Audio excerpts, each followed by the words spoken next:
When the divine speaks, it rarely shouts. It whispers through your silence. It's the moment when the world becomes still and you suddenly feel something pressing upon your heart. A voice without sound, a message without words. God does not warn to frighten you. He warns to awaken you. And when he says, "This is my second last warning," it means there is still mercy, still grace, but not forever. You have been guided before, but you ignored it. You felt that inner pull, that nudge to change, yet you waited.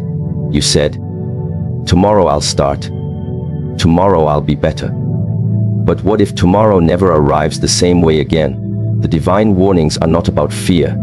They are invitations to return to your truth, to stop drifting in distraction, to stop pretending you're fine when your soul is whispering for help.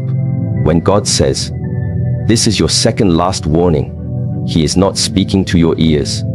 He is speaking to your spirit, reminding you that the time for excuses has ended. When the divine speaks, it rarely speaks through thunder. It does not come wrapped in lightning or in the noise of chaos. It speaks through silence, through stillness, through that quiet moment when everything in you slows down and you suddenly feel a pull in your heart that you cannot explain. That is how God communicates. And yet, most people never hear it because they are too busy listening to everything else. They are surrounded by distractions, by voices, by fears, by desires. They move so fast that even when heaven whispers, they are already 10 steps ahead, chasing something that does not matter. When God says, "This is my second last warning," he is not trying to scare you. He is trying to slow you down, to stop you from destroying what he built in you. There is something sacred about the silence before change. It is in that silence where you are given a chance to listen. But listening requires humility. It requires stillness. It requires you to put down the noise of the world and open your heart to the whisper that comes from beyond understanding. Many people think warnings from God come like punishments, like storms, like disasters.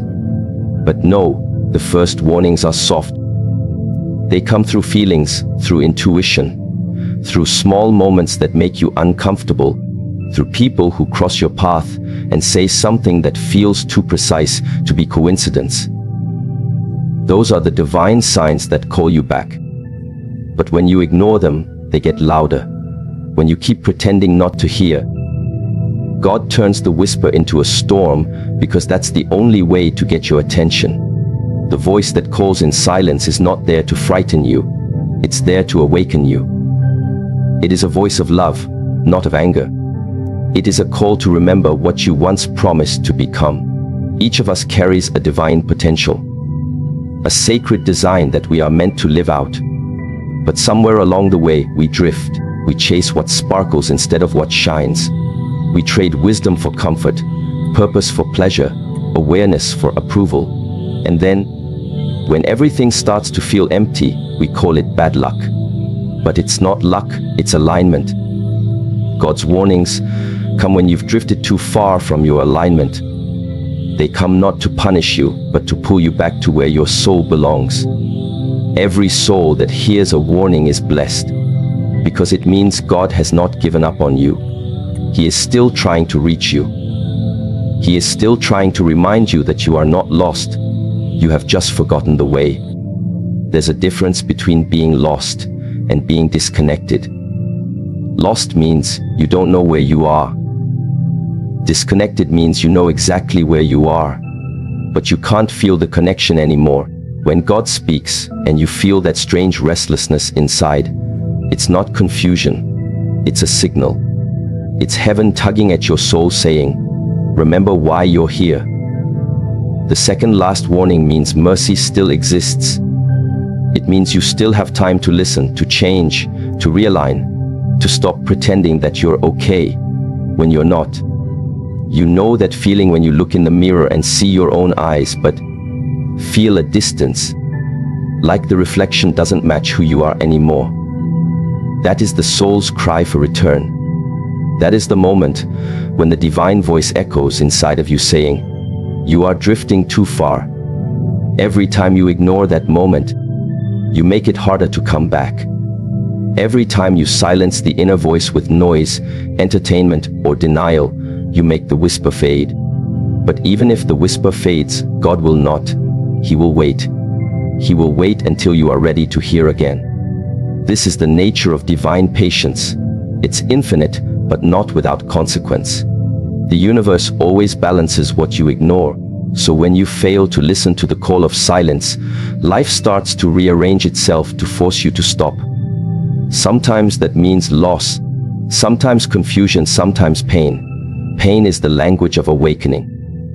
It is the final attempt to pull you back when you've ignored everything else. And that's why God warns. He doesn't want to take away, He wants to restore. But He cannot restore what you refuse to face. The voice of God speaks in patterns.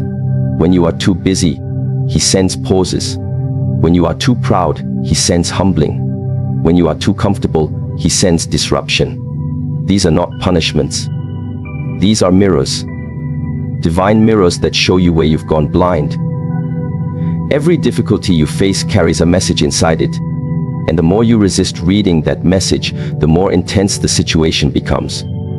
When God says, "This is my second last warning," it means that time is shifting. It means you are entering the final stages of choice.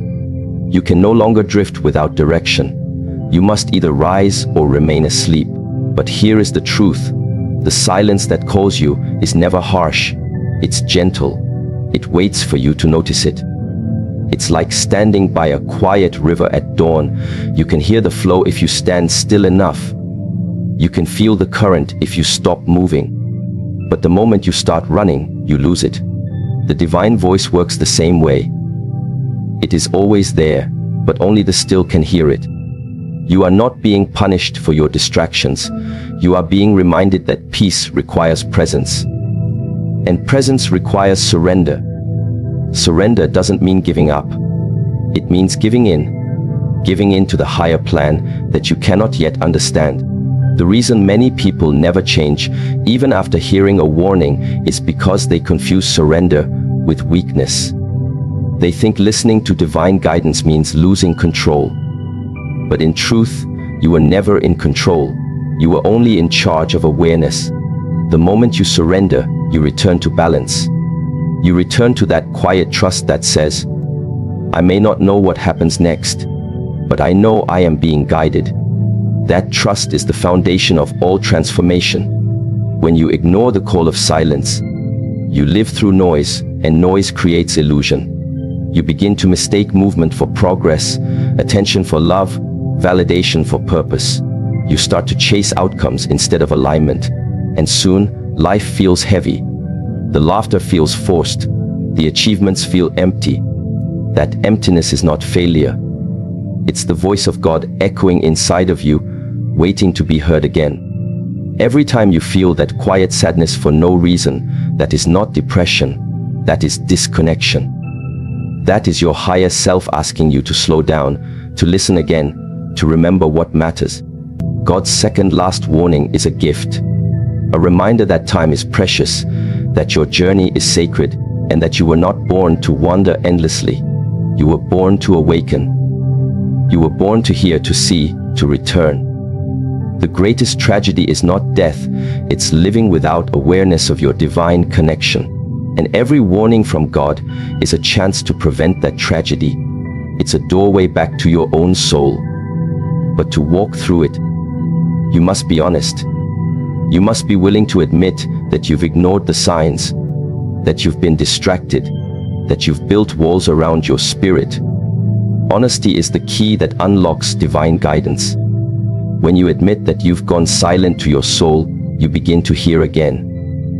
Many people pray for answers, but never make space for silence. They ask God to speak, but their hearts are full of noise. And so, when the answer comes, they miss it. The divine speaks not in the language of words, but in the rhythm of stillness. The silence that calls you is not empty. It's full of meaning. When you meditate, when you breathe, when you detach from the constant movement of the world, you begin to feel the pulse of that higher frequency. It doesn't come with force. It comes with gentleness. It comes like a feather landing on still water. And if your inner world is turbulent, you will not notice it. The reason God warns before he acts is because he wants transformation, not destruction. The universe is built on mercy first, justice later. Mercy is the whisper. Justice is the echo that follows if you ignore it. Right now, if you feel a deep call to change, that's mercy. If you feel uncomfortable where you are, that's mercy.